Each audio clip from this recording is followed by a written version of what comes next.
जय श्री राम, जय बागेश्वर धाम, जय गुरु कृपा। बच्चों, कल हमने पढ़ा था कि व्रत आदि पर्व आदि क्यों मनाना चाहिए और उनके मनाने का कारण क्या है। पूरी पृथ्वी, पूरा ब्रह्मांड में जब संधि काल होता है तभी पर्व और त्योहार आदि मनाए जाते हैं। अब हम आगे के पढ़ेंगे कल्याण में। जीते जी मुक्त होना संतों से सीखना है, हर हाल में खुश रहना संतों से सीख जाओ। जय श्री राम। भगवान कहते हैं, जो कोई एक बार भी मैं तुम्हारा हूँ ऐसा कहकर शरणागत होता है उसे मैं समस्त प्राणियों से निर्भय कर देता हूँ। यह मेरा व्रत है, यह भगवान का व्रत है कि जो कोई एक बार भी मैं तुम्हारा हूँ ऐसा कहकर शरणागत होता है उसे मैं समस्त प्राणियों से निर्भय कर देता हूँ। भगवान एकमात्र सबके शरणदाता हैं। अपने भक्तों के लिए उनकी ऐसी कृपा है कि वे सबकी कामना के अनुरूप अलग अलग रूप धारण कर संसार में प्रकट होते हैं। कभी वे बालक का रूप धारण कर इस धराधाम पर अवतरित होते हैं तो कभी वृद्ध बनकर, कभी स्त्री बनकर आते हैं तो कभी पुरुष, कभी परम ऐश्वर्यशाली राजा बन जाते हैं तो कभी बुद्ध जैसे भिक्षुक, कभी परशुराम समान उद्यत वीर बनकर आते हैं तो कभी पूर्ण शांत श्री राम बनकर, कभी मनुष्य रूप धारण कर जीवों को शरण देते हैं तो कभी मत्स्य, कच्छप और सूकर सदृश पशु बनकर, तथा कभी कभी नरसिंह की तरह मनुष्य पशु का मिश्रित स्वरूप भी धारण कर लेते हैं। भक्तों की जैसी भावना होती है दया निधान भगवान वैसे ही स्वरूप में स्वयं को प्रकट करते हैं। भगवान ने स्वयं कहा है कि जो भक्त मेरे जिस स्वरूप की अर्चना करना चाहता है मैं उसकी श्रद्धा को उसी रूप के प्रति स्थिर कर देता हूँ। व्रत समस्त कामनाओं का सिद्धि द्वार है। शास्त्रों में प्रयोजन वशात विविध व्रतों के विधान अभिहित हैं और देवता, संत, मनुष्य, तिर्यक योनि सभी अपने अपने उद्देश्यों की परिपूर्ति के लिए यथायोग्य व्रतों का आश्रय ग्रहण करते हैं। सामान्यतया ग्रस्त जहाँ लौकिक एवं पारलौकिक कामनाओं की पूर्ति हेतु विभिन्न व्रतों में तत्पर होते हैं, वहीं भगवत प्रेमी भक्तजन अपने प्रियतम प्रभु के प्रीत्यर्थ ही आजीवन व्रत परिपालन करते देखे जाते हैं। यह अद्भुत बात है कि एक व्रत हमारे भगवान को भी अत्यंत प्रिय है, जिसका परिपालन वे अनादिकाल से करते आए हैं और करते रहेंगे। पूर्ण काम भगवान का वह अनुपम व्रत है, अपने शरणागत भक्तों का सर्वथा सर्वदा परिपालन, जिसे उन्होंने स्वेच्छा से स्वीकार किया है। भगवान भक्त वत्सल हैं। अपने दासों के लिए कुछ भी करने में उन्हें संकोच नहीं होता। जिसने एक बार भी अंतःकरण से द्रवित होकर उन्हें पुकार लगा दी, बस भगवान को वहाँ पहुँचते क्षण भर भी नहीं लगता। गजराज की करुण प्रार्थना हो, द्रौपदी की दीन याचना हो अथवा अज्ञानतापूर्वक अजामिल द्वारा लगाई गई पुकार ही क्यों न हो, भगवान ने सदा अपने शरणागतों की रक्षा की है। अपने व्रत के प्रति उनकी प्रतिबद्धता ऐसी है कि सर्वतंत्र स्वतंत्र होकर भी वे भक्तों के सुख के लिए, साधारण मनुष्य के लिए समस्त प्रकार के संकट सहर्ष स्वीकार कर लेते हैं। भक्तों की इच्छा पूर्ण करना भगवान का सहज स्वभाव है। दशरथ पुत्र बनकर उन्होंने मनु शत्रुपा की लालसा पूरी की, रावण से संत्रस्त पृथ्वी तथा देवताओं की पीड़ा को दूर किया, उत्पाती राक्षस कुल का संहार कर ऋषि मुनियों के निर्विघ्न भजन का मार्ग प्रशस्त किया और अपने नित्य शरणापन्न मुनि नारद के शाप वचन को सार्थकता प्रदान की। वन प्रवास के बहाने प्रभु ने चिरकाल से प्रतीक्षारत सबरी, सुतीक्ष्ण, अगस्त आदि अपने सभी अनन्य उपासकों को स्वयं उनके समीप जाकर उन्हें दर्शन दिया।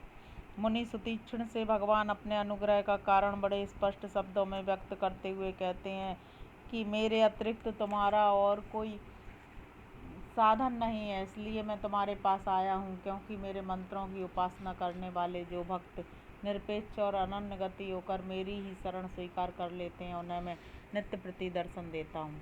भगवान को अपने सेवक प्राणों से भी अधिक प्रिय हैं। काकभूषुंडी जी से वे स्वयं इस तथ्य का उद्घाटन करते हुए कहते हैं कि उन्हें अपनी सृष्टि में सभी जीवों से अधिक प्रिय मनुष्य हैं। मनुष्यों में भी ब्राह्मण, ब्राह्मणों में भी वेदाचारी, उनमें भी विरक्त, विरक्तों में भी ज्ञानी, ज्ञानियों में भी विज्ञानी अधिक प्रिय हैं। किंतु जिसे मेरी गति छोड़कर किसी अन्य की आशा नहीं रह गई है, वह सेवक तो मुझे सबसे अधिक प्रिय है। मैं बार बार तुमसे अपने निज सिद्धांत का सत्य बता रहा हूँ कि मुझे अपने सेवक सदृश प्रिय और कोई नहीं है। कदाचित इसीलिए भगवान अपने प्रति किसी के किए गए अपकार तो भूल जाते हैं, परंतु निज शरणागतों के प्रति किए गए अपराध को वे सहन नहीं कर पाते। जब भगवान ने बाली द्वारा सुग्रीव की पत्नी के बलात्हरण एवं उनके प्रति किए गए अन्य अत्याचारों की करुण कथा सुनी तो स्वभावतः शांत उनकी भुजाएं क्रोध से फड़कने लगीं। उन्होंने सुग्रीव को अपने बल का विश्वास दिलाते हुए सब प्रकार से उसके मनोनुकूल कार्य करने का वचन दिया और अंततः अपने वचन को क्रियान्वित कर शरणागत मित्र सुग्रीव को मनोवांछित फल प्रदान किया। इसी प्रकार राक्षस राज विभीषण जब रावण का परित्याग कर भगवान की शरण में आया, तब मित्र सुग्रीव ने उसे भेद लेने के उद्देश्य से आने की आशंका व्यक्त करते हुए बंदी बनाकर रखने का नीतिगत परामर्श दिया। लेकिन शरणागत वत्सल भगवान श्री राम को यह प्रस्ताव भला कैसे स्वीकार होता। उन्होंने अपने व्रत को दोहराते हुए सुग्रीव से कहा कि शरणागत के भय को नष्ट करना तो मेरी प्रतिज्ञा है, मेरा व्रत है। अपने शरणागत पालन व्रत को सुस्पष्ट करते हुए भगवान कहते हैं कि जिसे करोड़ों ब्राह्मणों की हत्या का पाप लगा हो, शरण में आने पर मैं उसका भी परित्याग नहीं करता।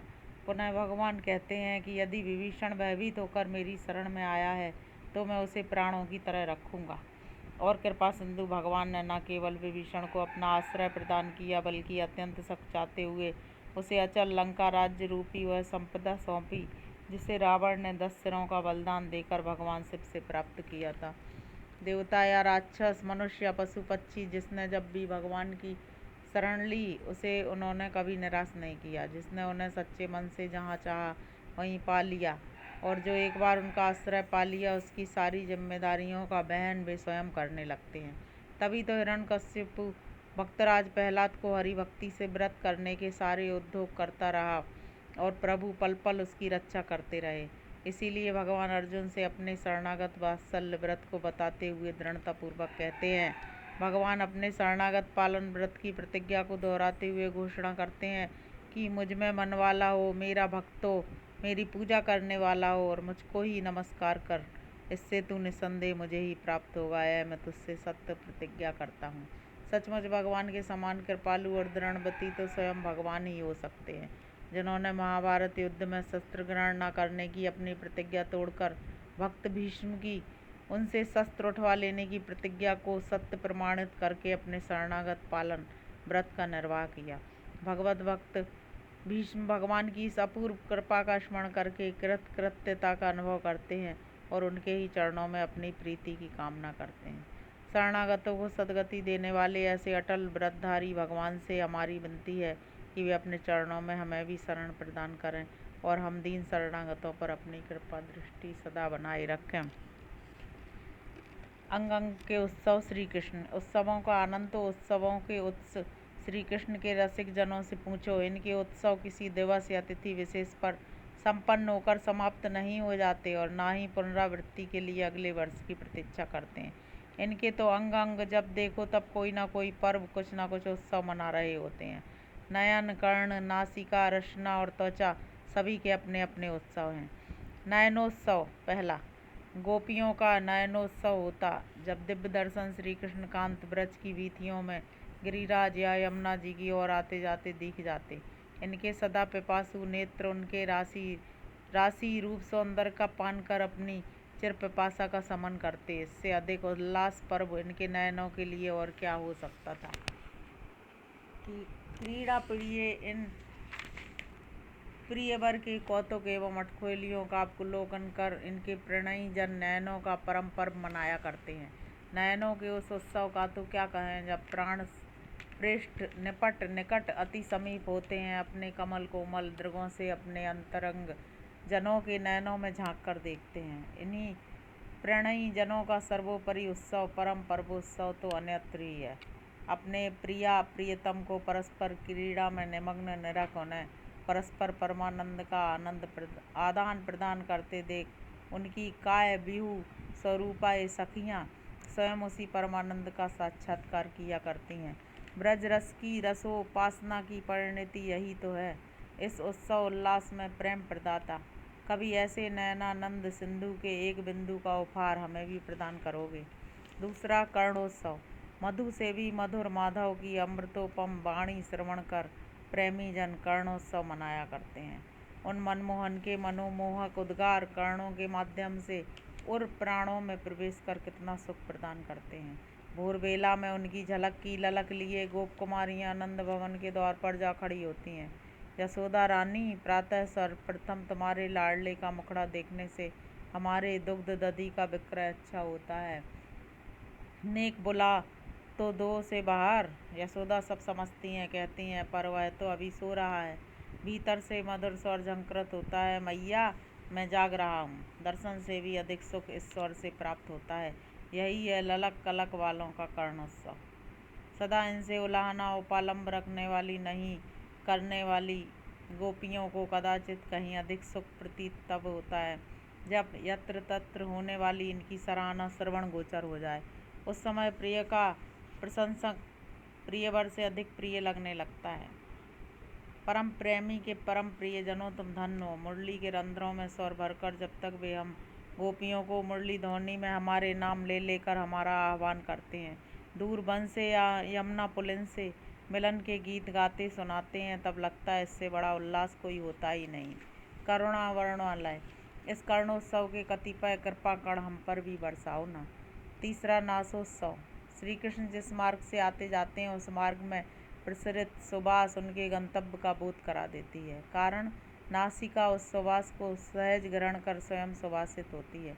यह सुगंध ग्रहण करना नासिका का सर्वोत्तम उत्सव है। उनके चारों चरणों में अर्पित एवं पश्चात उनसे उतारे निर्माल्य की उत्साहपूर्वक सुगंध प्राप्त करना तो कितने ही भक्तों के आह्लाद का विषय है।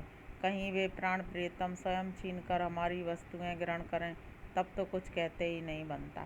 चीर चोर चित्चोर से पुनः प्राप्त चीर अब गोपियों को अपने नहीं लगे। उनके द्वारा स्वयं गृहीत तथा स्वीकृत उनकी संस्पृष्ट वस्तु अक्षरशः प्रसाद बन गई और परम प्रसन्नता का विधान बन गई। इन चीरों में अब उनके श्री अंगों के स्पर्श का सुवास वजस नायिका को उनके श्री विग्रह से उनके कमनीय कलेवर से स्पर्शित वायु श्वास में मिली है। उनके इस घ्राणोत्सव का किंचित परिचय है गोपी वल्लभ, कभी हमें भी कराओ ना।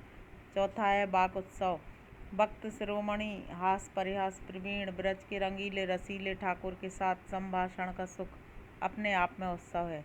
रासलीला में अंतर्ध्यान हुए श्याम सुंदर जब गोपियों के सामने पुनः प्रकट हुए तो इन्होंने उन्हें छकाने के लिए सीधा प्रश्न किया, अंतर्ध्यान होकर हमें क्यों सताते हो? तुम जानते हो कि तुम्हारा मिलन सुख, तुम्हारा प्रेम ही हमारा एकमात्र धन है। वे बोले, सचमुच क्या तुम मेरे प्रति प्रेम को ही परम धन मानती हो? तुम्हारे प्रेम से अधिक हमारा धन हो ही क्या सकता है? तो ठीक है, मेरे अभाव में वह धन घटा या बढ़ा? बढ़ा ना। तुम्हारा धन बढ़ाकर मैंने तुम्हारा प्रिय किया है या अप्रिय? स्वयं गोपियाँ निरुत्तर। सामने सराहना करने में संकोची श्री राधा जी ने जब एक बार कहा कि श्याम सुंदर, सारा संसार ही तो तुम्हें चाहता सराहता है, तो वे बोले, वही मैं तुम्हें तो कौन अधिक हुआ? भोरी कस्तूरी ने नैनों में मुस्कुरा कर तनिक ने निहार कर इनके पाद पद्मों पर अपना कोमल कर रख दिया। बमितम मधुरम, उनके श्रीमुख से अनायास अकस्मात निसृत उनके उद्गार बड़े प्रफुल्लित करने वाले होते हैं। फ्रांसीसी संत लॉरेंस कहते थे कि परमात्मा के साथ मानसिक संभाषण उनकी प्राप्ति का सुनिश्चित साधन है। काश हम भी इस सुख के पात्र मात्र कभी बन जाएं। पांचवा स्पर्शोत्सव। यों तो प्राण प्रियतम का दर्शन, उनका स्वर श्रवण, उनका सुबास, उनका संभाषण सभी परम पर्वोत्सव हैं, पर सबकी परिणति, सबका पराकर्ष तो उनके श्री अंग संग में ही है। वे कंठ से लगा लें, हृदय से लगा लें तो सब पर्व सब उत्सव सम्मिलित हो जाते हैं इस एक उत्सव में। यह प्राप्त हो जाने पर तो नित्योत्सव है, नित्य नवोत्सव। गोपियाँ हो या गौरांग देव, मीरा जी हो या आंडाल, भले ही हाली के उनके प्रेमी प्रियजन हो, सब उनके नित्य निज धाम में सतत उत्सव मना रहे हैं। ऐसे उत्सव की पात्रता कभी हमें भी प्रदान कर दो। हमारे उत्सवों के उत्सव हमारे हृदय के स्वामी, हमारा अमर जीवन उत्सवमय हो जाए। जय श्री राम, जय बागेश्वर धाम, जय गुरु कृपा बच्चों। आज हमने पढ़ा कि भगवान का भी एक व्रत है, अपने भक्तों की रक्षा करना, अपने भक्तों का पालन करना, अपने भक्तों के लिए ही सदा सोचना। ये भगवान का व्रत है। आगे के पेज हम कल पढ़ेंगे। जय श्री राम।